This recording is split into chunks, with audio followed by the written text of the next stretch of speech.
आज महाराष्ट्रातील भंडारा जिल्हा, भंडारा शहर या ठिकाणी व्हॉइस ऑफ मीडिया ची हक्क परिषद या ठिकाणी संपन्न झाली।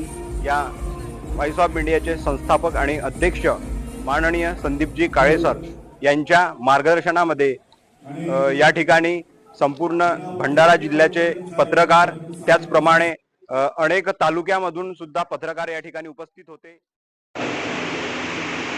40च्या आतमध्ये पत्रकार आहेत आणि त्यांना कॅन्सर झालेला आहे। अत्यंत जबाबदारीने बोलतोय मी। आपल्याकडे रोजची आकडेवारी असते, आपल्याकडे रोजचे नाव असतात।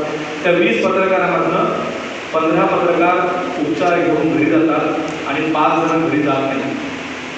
5 जण दगावतात, म्हणतात। त्याची कारण काय आहे? आपण त्यापासून काय धडा घेतला पाहिजे? आरोग्याकडं आपण इतकं बारकाईने जपलं पाहिजे, आरोग्याला इतकं बारकाईने लक्ष दिलं पाहिजे।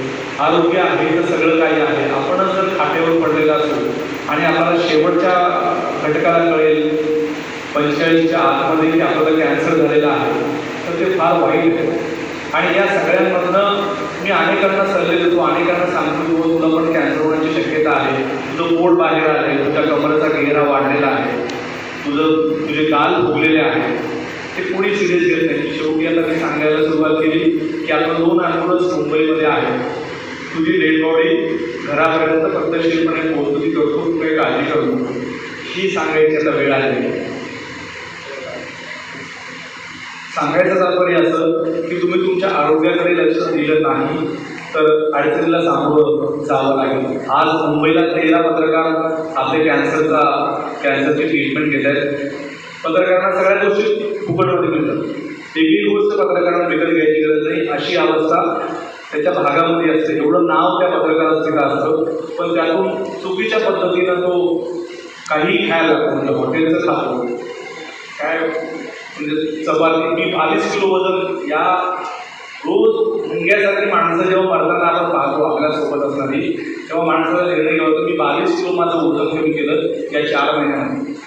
माझं पण वजन खूप वाढलं, पण जिभेला सांगितलं की नाही आता बस करायचं। माझी तुमच्या सगळ्यांना पण विनंती आहे की आपण प्रॉपर डाएट, हॉटेलचं 200% खाणं बंद, बाहेर बाटलीचं पाणी पिणं बंद, साखर बंद, या सगळ्या गोष्टीसाठी आपण प्रिकॉशन घेणं फार आवश्यक आहे। आरोग्यामध्ये आपण खूप चांगलं काम करतो, आरोग्यात आपण स्वतंत्र यंत्रणा आहे काम करणारी, जशी आपल्या एज्युकेशनची यंत्रणा आहे। आपली एज्युकेशनला आपण MPSCसाठी आपले मुलं फ्रीमध्ये ॲडमिशन आहे, आपल्याकडे राहण्याची व्यवस्था आहे पुण्यामध्ये पत्रकारांच्या मुलांसाठी।